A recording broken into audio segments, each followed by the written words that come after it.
Ser podcast. En La Ventana acontece, que no es poco. Un relato personal de la historia, con Nieves con Costrina, Cadena Ser.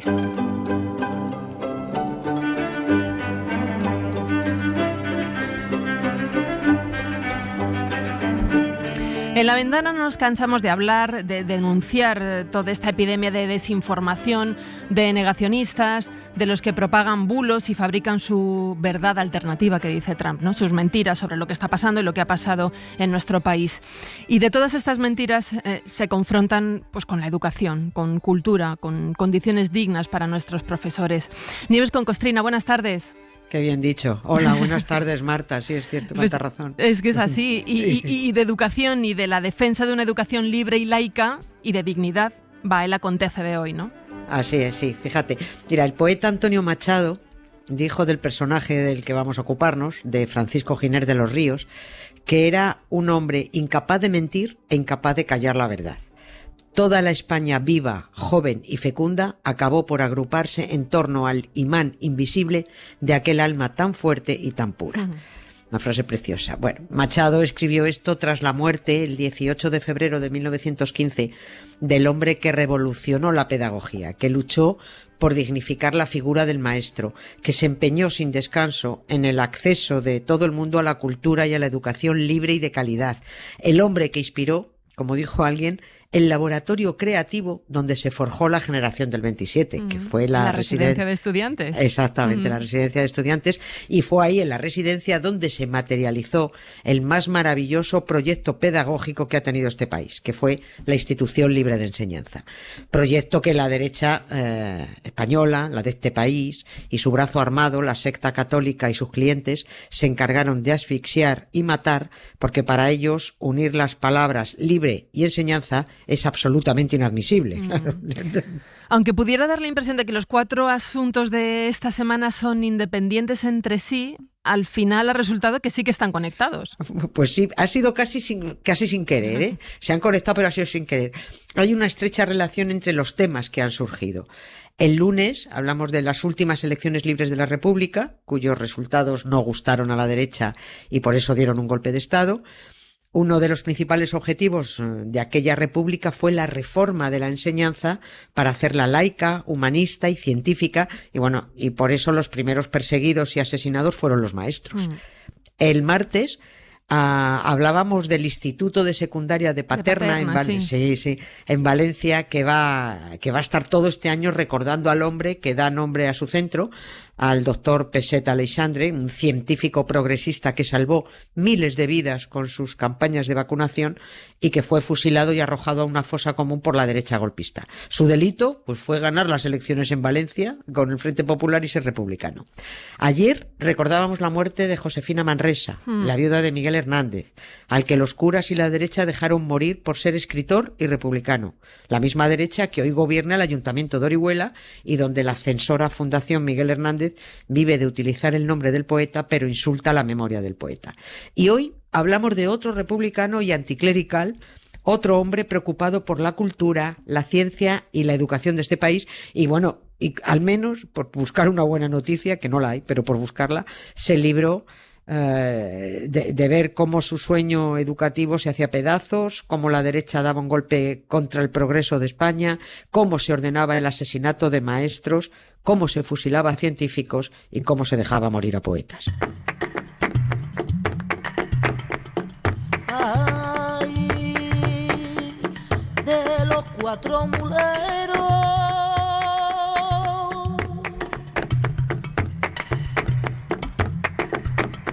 de los 4 muleros, de los 4 muleros, mamita mía, que van al agua, que van al agua. Claro, es que si Giner de los Ríos murió en 1915, se libró de ver los 2 golpes de Estado, el del 23 y el del 36, ¿no? Sí, los dos. Y yo supongo, estoy segura de que no hubiera salido bien parado de ninguno de los dos. Ah, no, eso puedes estar segura. En el golpe del 36 habría sido fusilado, sin ninguna duda. y supongo que en el que dieron el Borbón a Alfonso XIII y el militar Miguel I de Rivera en 1923 habría sido como poco depurado, que es una manera fina de decir que bueno, pues que lo quitaron del medio. Sí. Tendría que haber huido de España. Supongo que Alfonso XIII se la tendría guardada, muy guardada, Francisco Giner de los Ríos por el menosprecio que le dedicó cuando el Borbón dijo que quería visitar la Institución Libre de Enseñanza, y Giner de los Ríos dijo: la institución tiene 2 puertas y cuando su majestad nos haga el honor de llamar a una de ellas, yo saldré por la otra. Ole. Por supuesto, el Borbón ni se atrevió a pisar por la Institución Libre de Enseñanza, que además hace falta tener pocos escrúpulos y ninguna vergüenza, porque si su padre, Alfonso XII, prohibió el acceso de las mujeres a los estudios universitarios, Alfonso XIII no autorizó a que las mujeres llegaran a la universidad hasta 1910 y tuvo el rostro este playboy adúltero, por cierto, hijo del playboy adúltero Alfonso XII, padre del playboy adúltero Juan de Borbón y abuelo del playboy adúltero Juan Carlos. Esto es un bucle. Bueno, creo que además, porque creo que ya no se puede seguir. Bueno, pues además de pretendía hacerse una foto en la institución para lucirse en un organismo de prestigio cultural y salir en la portada del ABC. En fin, menos mal que Giner de los Ríos envió al rey a pastar, porque no le había perdonado el daño irreparable que los Borbones han hecho a la cultura y a la educación, porque los Borbones primero te la lían y luego te cantan el pío pío que yo no he sido, ¿sabes? Es que Giner de los Ríos, claro, fue uno de los muchos profesores universitarios depurados a finales del 19, cuando se prohibió la libre disertación en las aulas. Claro, y eso lo hacen los Borbones, eso lo hace el Borbón Alfonso XII, cuando firma el Real Decreto que prohibió enseñar ideas contrarias, ojo, a la ortodoxia católica. O sea, se prohibió directamente que se enseñaran ideas científicas, se prohibió hablar de la teoría de la evolución, del darwinismo. Y si arrastramos la lamentable educación que arrastramos, es porque aún hoy continúan con la gilipollez esa de Adán y Eva. A las universidades españolas llegó una circular en 1875 donde se advertía a los rectores de que no se iba a consentir que en las cátedras, estoy leyendo, en las cátedras se explicara contra el dogma católico, que era la verdad social en nuestra patria. Toma ya. Por supuesto, hubo profesores universitarios que se negaron a dejar de hablar de ciencia para hablar de supersticiones medievales, y por no acatar el Real Decreto fueron detenidos, encarcelados, desterrados hasta 40 catedráticos, desterrados, echados del país. Y con la reunión de varios de aquellos castigados que se negaron a fomentar la incultura católica, surgió la Institución Libre de Enseñanza. Así que, después de la que lía el Borbón con el desprestigio de la universidad, viene el otro Borbón a querer hacerse una foto con los mismos catedráticos expulsados, Giner de los Ríos entre ellos, y por eso Giner de los Ríos envía al rey a freír espárragos. Y a la orilla de la carretera no solo hay flores, no solo hay tierra. Y a la orilla de los caminos no solo hay tierra, no solo hay pinos. Y a la orilla de la carretera no solo hay flores, no solo hay tierra.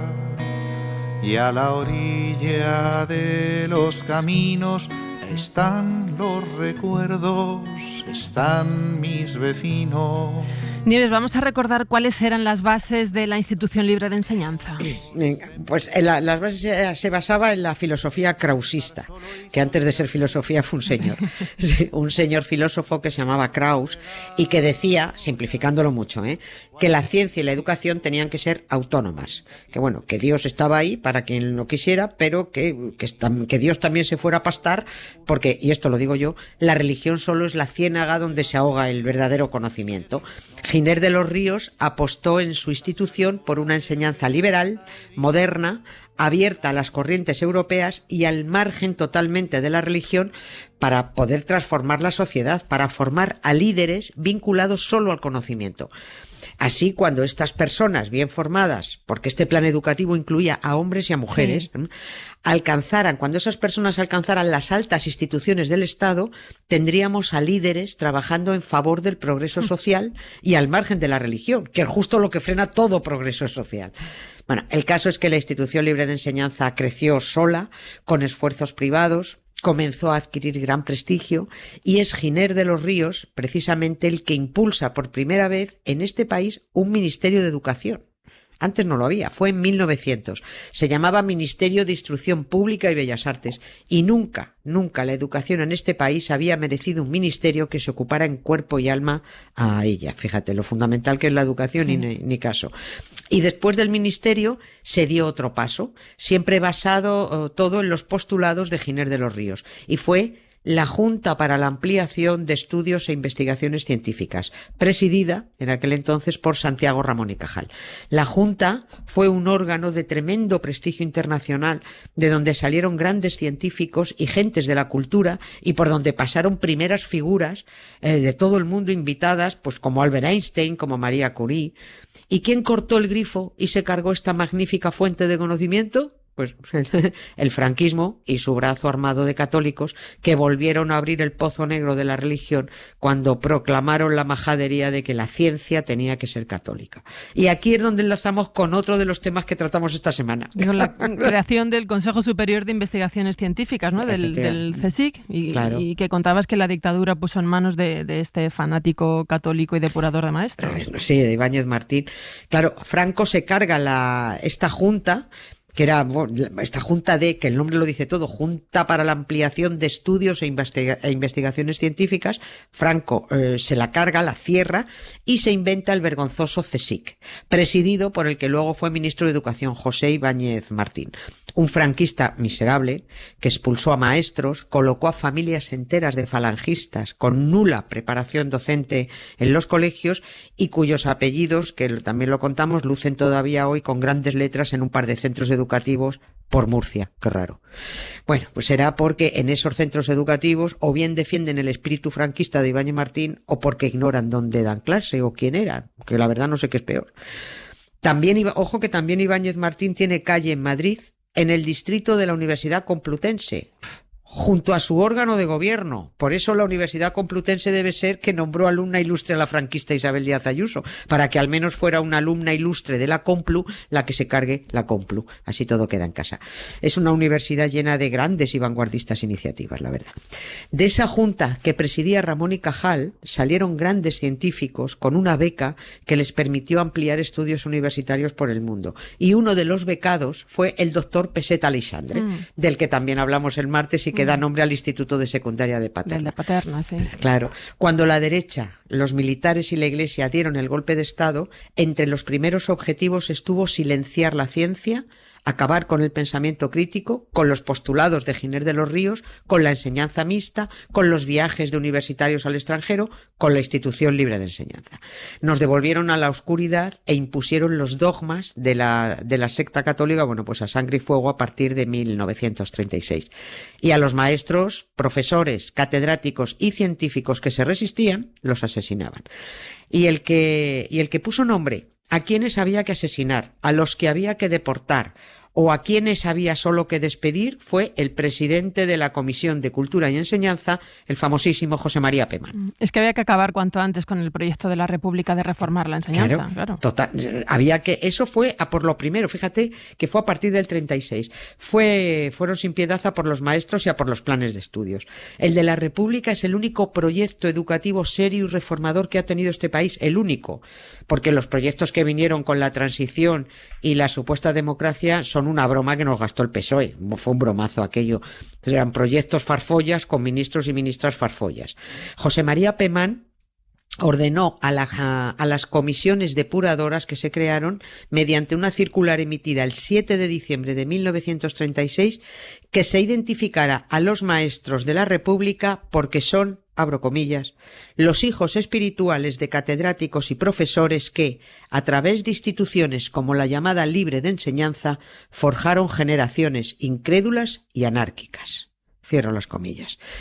Volvemos hoy a recordar la frase de Julio Anguita hasta que se la aprenda todo el mundo. En este país, la guerra la ganaron los curas y la perdieron los maestros. Tú Tus ojos me recuerdan las noches de verano, negra noche sin luna, orilla al mar salado y un chispear de estrellas de un cielo negro y bajo. Tus ojos me recuerdan las noches de verano y tu morena cara, los trigos requemados de un suspirar de fuego de los maduros campos. Me has dejado la carne de gallina con esa última frase, Nieves.